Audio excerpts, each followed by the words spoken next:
Hello, world history. We are continuing our look through the centuries and centuries of Roman history. And now we're going to take a look at the early empire. All right. And so we've got some important terminology that's in here. You've got some things that we need to wrestle with. So after all this war and chaos that's taken place, Mark Antony and Cleopatra versus, Octavian, et cetera, being defeated at Actium in 31. Octavian is going to emerge as the first Roman emperor in the year 27 BCE. Okay. So from 27 BCE, we don't think of him as Octavian. We think of him as Augustus. And he is going to rule for 41 years. That is significant because he rules for a very, very long time. And he is going to start, after years and years of civil war and chaos and assassinations, a very long period of stability and peace that is going to define the early Roman Empire. This is actually the beginning of a 207-year-long period of peace that is called the Pax Romana. Pax Romana in Latin means Roman peace. From 27 BCE, when Caesar Augustus comes in as emperor, until 180 CE at the death of Marcus Aurelius. All right, 207 years of peace. It is the longest period of peace in the history of Western civilization. I mean, think of America as, part of Western civilization. World War I, World War II, Civil War, Vietnam, Operation Desert Storm, Grenada, it just goes and goes and goes. War of 1812, Mexican-American War, Spanish-American War, etc.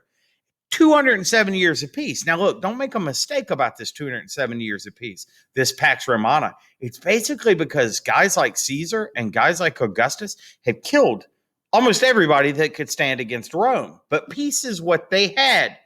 Augustus is going to be the first in a line of emperors that are called the Julio-Claudians. All right, Julio from Julius Caesar, and the Claudians from the Claudius line, who is going to come a little later down the line in this emperor family. Okay, so what goes on in this early Rome of Octavian? As the first emperor of Rome, Augustus, Octavian, right, begins to convert Rome into an empire and the city of Rome into an imperial capital. This is his famous quote: "I found Rome built of sun-dried bricks, and I leave it covered in marble." And he does that. He starts building everything we associate with an imperial capital, temples, palaces, walls, etc. He also is going to convert the Roman army into a professional military. People are going to, not be citizen soldiers. Their job is going to be defending Rome and doing the bidding of the emperor. And so a lot of Roman emperors that come in as generals are going to already have the loyalty of their soldiers. The idea of a huge professional military, and this is a big idea, it both helps and hurts the empire. All right, so how is it going to help the empire? Well, Rome expands and solidifies its borders. So if you take a look here, okay, over the next, 100, 150 years, Rome is going to go, obviously, out from this Italian peninsula. And we already know about the Punic Wars and the expansion here. But they're going to end up occupying really most of the Mediterranean world. North Africa, Egypt, the Near East, parts of the modern country of Turkey, the Anatolian Peninsula, on up over Macedon and Greece into southern Europe, all over the area of Gaul, which will become Spain, and even into Great Britain. This is a huge area, which means you're going to need a lot of soldiers to conquer it, but you're going to also need a lot of soldiers to defend it. Help and hurt. It makes Rome big, it makes Rome wealthy, but it also makes Rome very expensive and very spread out. Okay?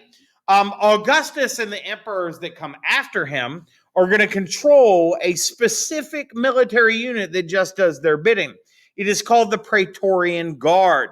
They are like the bodyguards, the elite bodyguards of the emperor. This is really important Because as long as the emperor has the loyalty of the Praetorian Guard, he has a standing army at his command inside the capital of Rome. But if he loses their loyalty, well, the Praetorian Guard defended a lot of emperors. They're going to also kill a lot of emperors. And we'll probably get a chance to talk a little bit about that over the next 500 years of history. Okay? The army at its height in Rome is going to grow as big as 500,000 soldiers. So about as much as 80% of the money that Rome collects up is going to go towards the military. That means that Rome is constantly going to be at war in an attempt to capture more money, to pay the military, more slaves to do the work the Roman Empire requires, resources, territories to get new citizens to pay taxes. All of this explains how did the Roman military help and hurt the empire. So keep that in, because you can apply that to other scenarios in history and even in politics in our own country. Okay. During the Pax Romana, the other tax money is going to go towards creating what we consider the classical buildings of the Roman Empire. They use that arch that they get from the Etruscans to create height and huge interior spaces. And they're going to also utilize a new type of building material, which is Roman concrete. It's going to enable them to build huge structures with massive interior spaces. And their concrete is fantastic. It lasts for thousands of years. Okay? They will use this architectural ability to build 50,000 miles of roads. This means that trade is possible, travel is possible, and the troops can move wherever they need to around the empire. They will also create a system of aqueducts that supply water to all of Rome's citizens, and will fill up public baths that allow people to maintain their health, and bathe and have access to water inside the city. This is pretty unique and interesting stuff for in the ancient world. So this is our introduction to living in the Pax Romana. All right. Couple of examples that we're going to talk about in a few minutes more specifically, but we might as well put these terms out. What are some examples of this giant public architecture? The Colosseum. It is a stadium that over its history would hold between 50 and 80,000 people as spectators to watch events. And the Pantheon, which is a temple featuring a huge dome on top that is made out of concrete. I want to show you a little something on the Pantheon. It is confusing because you also have to know the Parthenon. Well, look, the Pantheon itself is modeled after the Parthenon. Column, column, column, column, column, temple, right? Oh my gosh, it looks like the Parthenon, except for it has a pan on top of it. It has a giant dome made of concrete. So if it has a dome, it came from Rome. Okay? See if you can lock that in your memory. So let's talk about what life was like for these people in the Pax Romana, living in that early empire period. Okay? Lives of common people. Well, general life expectancy was less than 40 years. That means, there's plenty of old people around, plenty of young people around, but it averages out to where people live to about 38 years old. That meant that, if you look at people like Augustus, who ruled for 40-something years, who's followed up by a guy named Tiberius that rules, I think, for 27 years, by the time these two men are died, Augustus and his handpicked successor, there's not going to be a lot of people left that remember the Republic. The empire is what they remember, okay? Most people that are out in the empire, they're doing what people had always done in the Italian peninsula. They live according to agriculture. Remember, Cincinnatus. They live on these small farms. They till the earth. They grow grain. They raise some animals. They live. They die, okay? The people that live in the city, remember, there's a lot of urban poor at this area, in this era, because the wealthy had bought up all the land. They live in these cramped apartment buildings, close quarters. There are sanitation issues. Everything that you associate with modern urban life, urban being in the city, was a problem in ancient Rome. All right, cleanliness, crime, access to public services, healthcare, etc. Okay. This is from a poet named Juvenal, all right? So it's one of those primary source records we get that lets us learn about what life was like then. And I'm going to paraphrase this just a little. From every roof in Rome, trash falls down on top of us, hitting us in the head. Your injuries are going to get infected. You watch people throwing pots at the window and they dent the sturdy pavement. You know, there is death from every window when you move around the city. You would be a fool to venture out at night to dine at a restaurant without paying attention to what goes on above you. Okay? Or if you go out, I hope that you have signed the dotted line of your last will and testament. Okay? If you get hit in the head, you hope that what they're spilling on you is only a chamber pot. If you don't know what a chamber pot is, it's like their toilets. There's no running sewer inside Rome. So when people go to the bathroom in these big pots, they just toss it out of the windows and off the balconies. So think about the cleanliness issues, the issues with disease, dare I say, pandemics that happened in the Roman Empire. All right. So we learn about this from these primary source documents, and we learn about this, obviously from archaeology. So if you look, this picture down at the bottom, this is an existing Roman apartment building. It's still there. We can study it. We can study how it's built so we can go back and look and know what it looked like originally. And this is an example of what it looked like. These things would go up between 12 and 15 stories tall. We know there was one that was built that was 17 stories tall. And so what are some of the problems that these poor people living in these close quarters are going to face in these urban settings? Well, sanitation, disease, poverty, crowded buildings. Collapse was a huge issue. Look at all these wood beams that are propped up there at the bottom. That's to keep the walls from falling in. And maybe most dangerous were fires. Fires would run all through these big cities. And there weren't ways for firefighting agents to get through the city streets to go in to try to put the fire out. Okay? All of these problems are faced by poor citizens in Rome. All right? And so what about all this public building? Well, a whole lot of the public building was done specifically to show off the wealth and power of Rome. That sounds very different than what we just heard, but it's also done to distract these people from rebellion. You got all these poor people that live inside the city. All right. They got poverty problems, disease problems, lack of access to water and healthcare and food and jobs and all these types of things. How can we make sure they're not paying attention to the conditions that they live around? Okay. Well, probably not showing them off the homes of the wealthy, because the homes of the wealthy are very, very different. A lot of times the wealthy people in these conditions started to move out of the city of Rome. All right. You got to think that at the height of Rome size, there are 25,000 apartment complexes in Rome. There's only about 2,000 private homes. You got 25,000 apartment buildings and only 2,000 private homes in Rome. Where are the rich people going? Well, you already know. They are going here. They are going out to the latifundia, to these plantation estates with their fancy bedrooms and their mosaic floors and their glass windows and their silk sheets. Okay. And so in an agricultural empire, the people who are the richest Romans, they wanted to live where their wealth was, and their wealth was on the land. They lived in these villas. They lived on these estates. They grew them to enormous sizes, and they exploited, people to force them into slavery to be agricultural workers. Okay, it's a good thing that the poor couldn't see this, because you might not be able to distract them from the differences in their wealth. But you know one place they could see? They could see the palace of Augustus. He builds his palace in the very heart of the city of Rome. All right. And so it shows off his wealth, but it also shows off the power of the emperor. What are some ways that Augustus could share this wealth with the poor to show that he cared about them, to keep them loyal to the empire of Rome?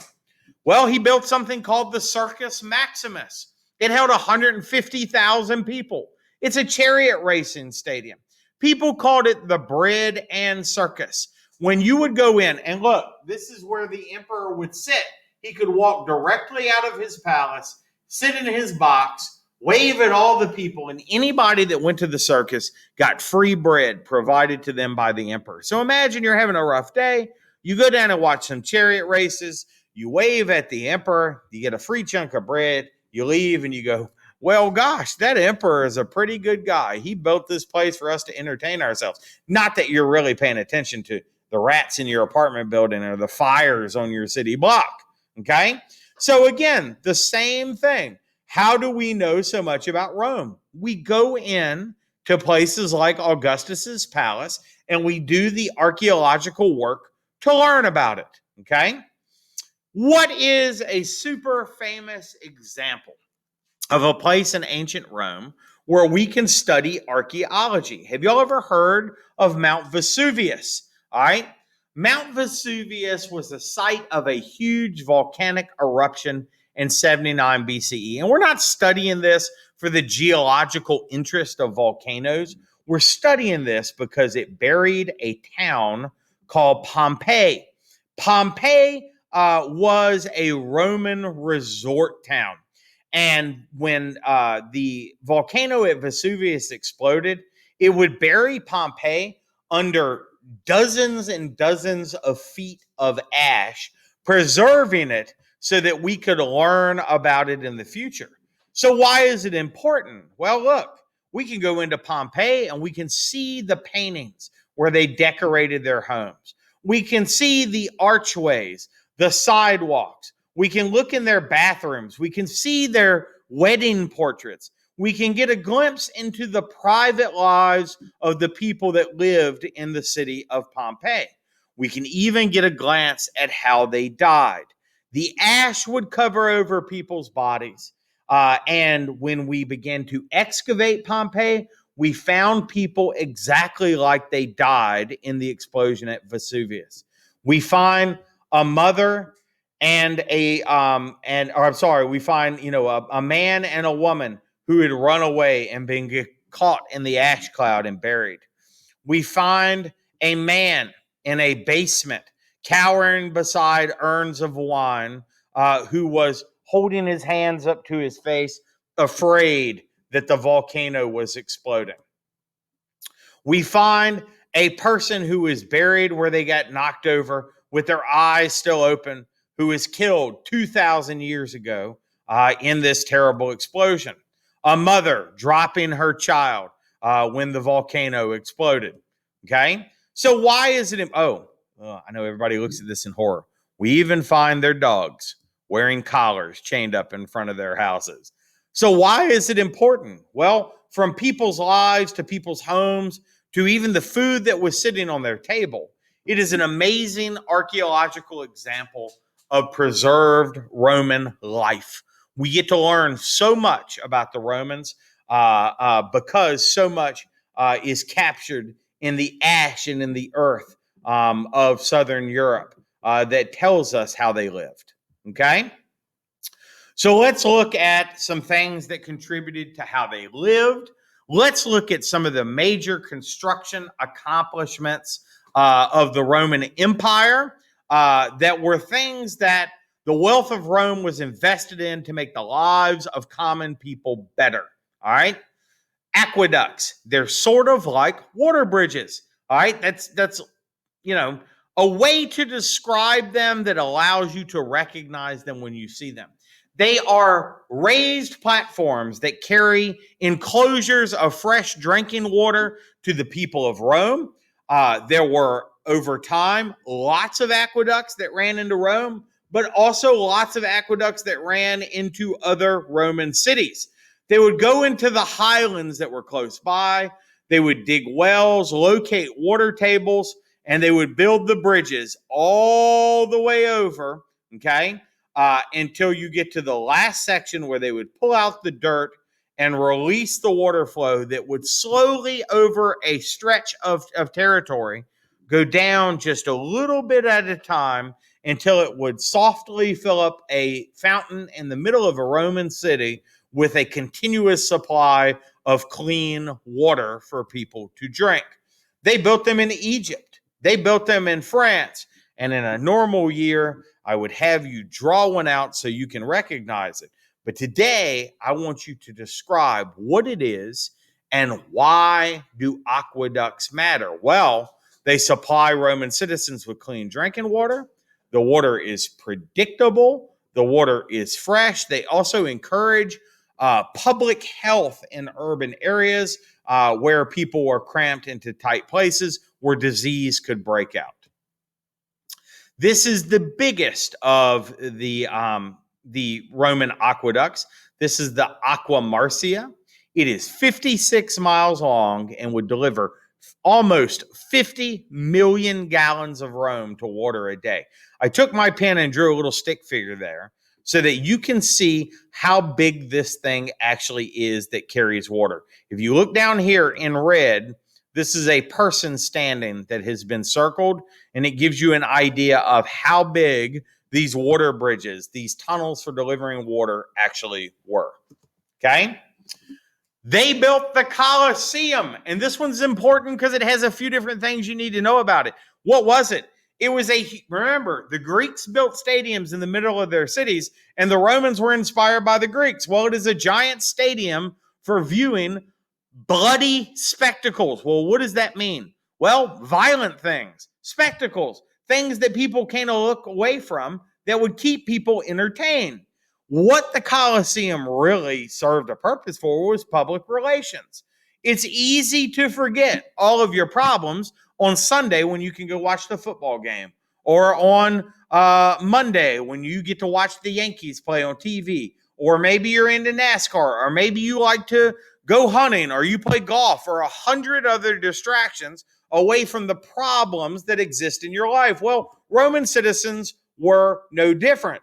They built this giant building using Etruscan arches, Roman concrete, Corinthian columns, Ionic columns, all of these different things that showcase the wealth and power of the Roman Empire, but they built it to entertain the average people of Rome. This looks like a football stadium, okay? And they had huge shows in it.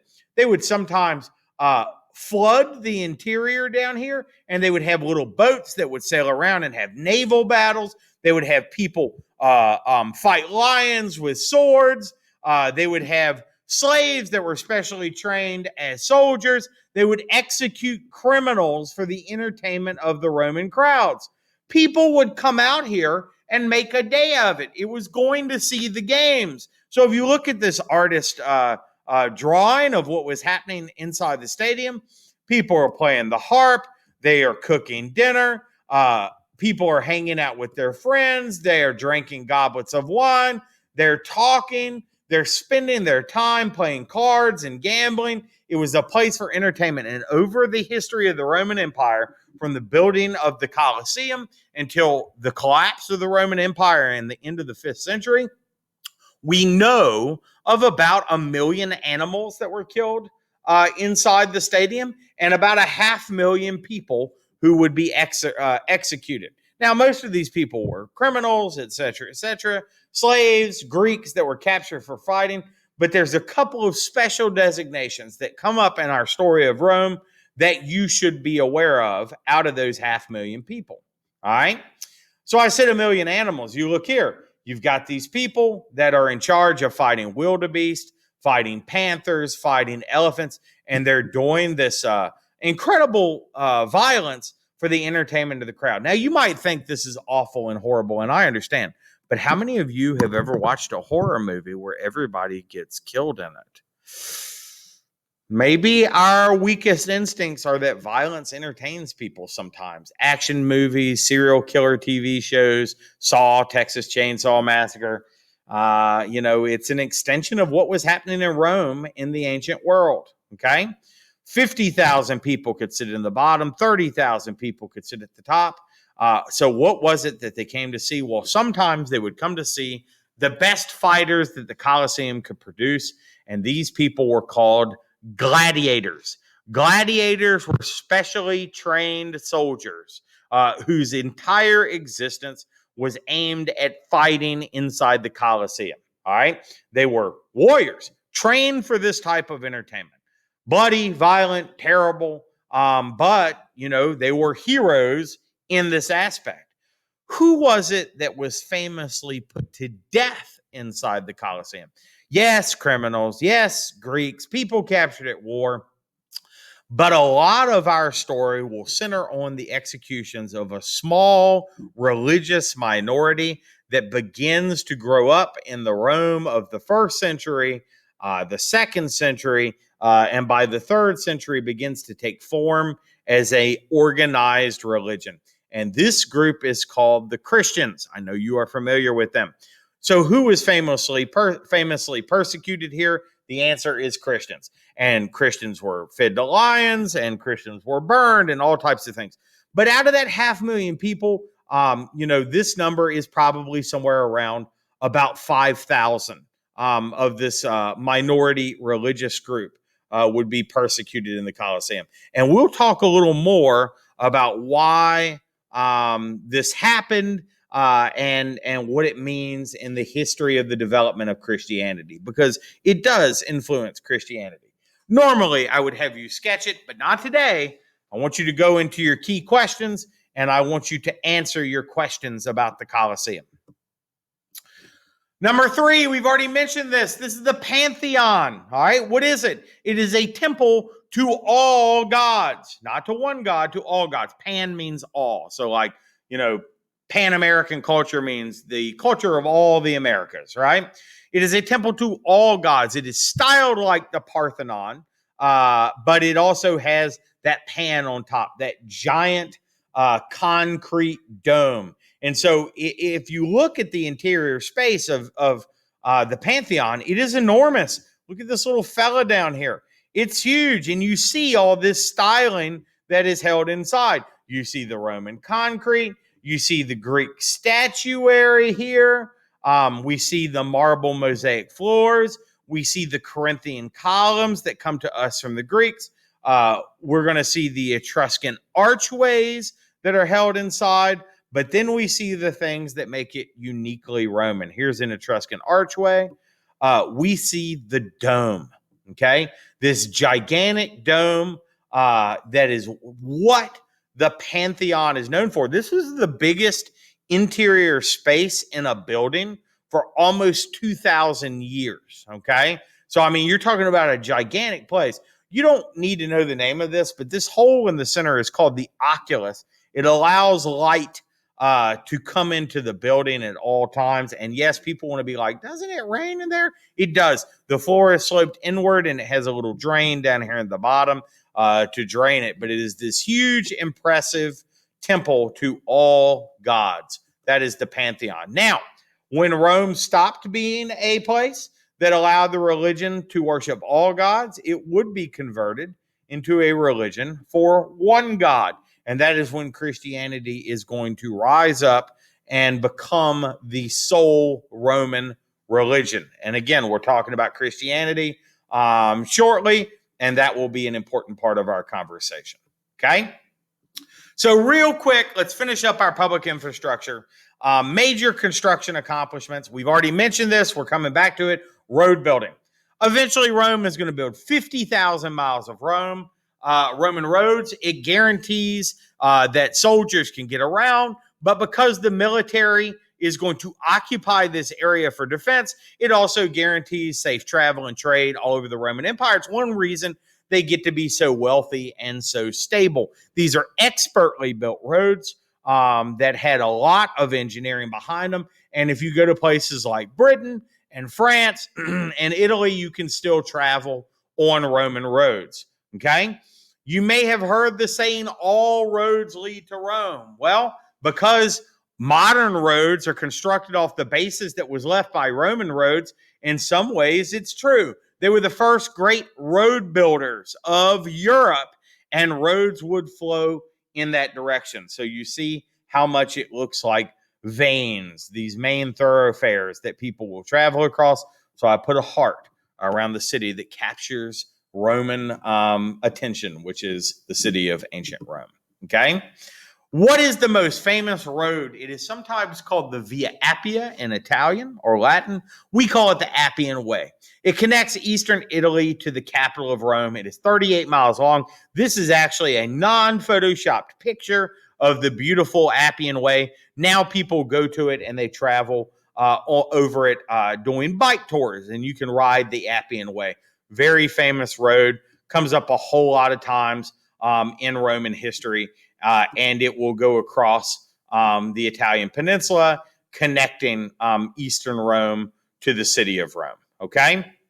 And often it was also used for the public relations. Here you see criminals that were involved in an uprising and they're being crucified along the road so that everybody that travels into Rome gets the lesson like, hey, man, you see all these people that are crucified?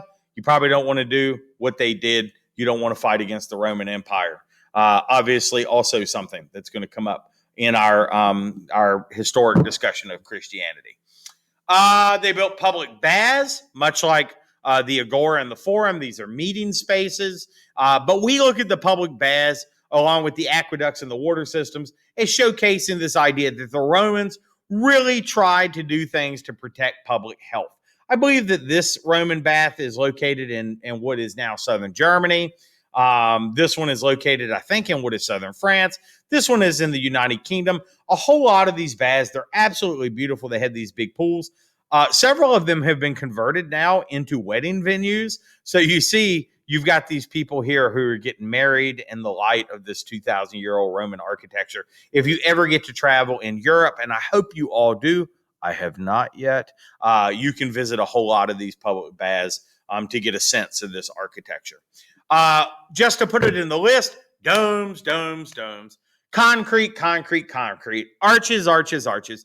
This stuff is inseparable from Roman architecture. It allows Rome to construct huge interior spaces, and it's going to have a huge influence on future buildings, like the Hagia Sophia. I know you've never heard of it. It is located in Istanbul. We will talk about it. It's now called the Blue Mosque, by the way.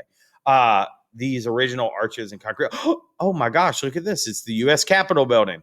Oh my gosh, look, it's the Dome of the Rock in Jerusalem. All these famous buildings. Don't you see the influence that comes out of this empire? So why was Rome so incredibly influential?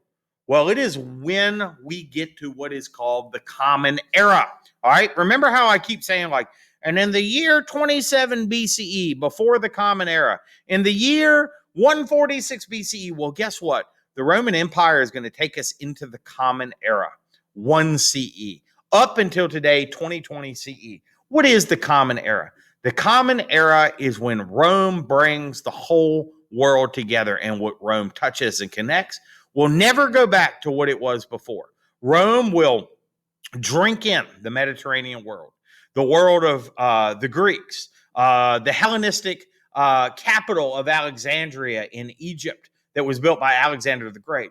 They'll touch the old Persian Empire. They'll absorb parts of Mesopotamia. They'll take up the traditional homelands of the Jewish people. They'll connect to the Silk Road, which will go to ancient India and carry us all the way across to China. It is when the world starts becoming international, and Rome is going to be the glue that brings the whole world together for the first time. Thank you very much for that kind of long exploration of the early Roman Empire and early Roman architecture. I appreciate you. I appreciate your effort in sticking with things. I look forward to seeing you next time. Thanks.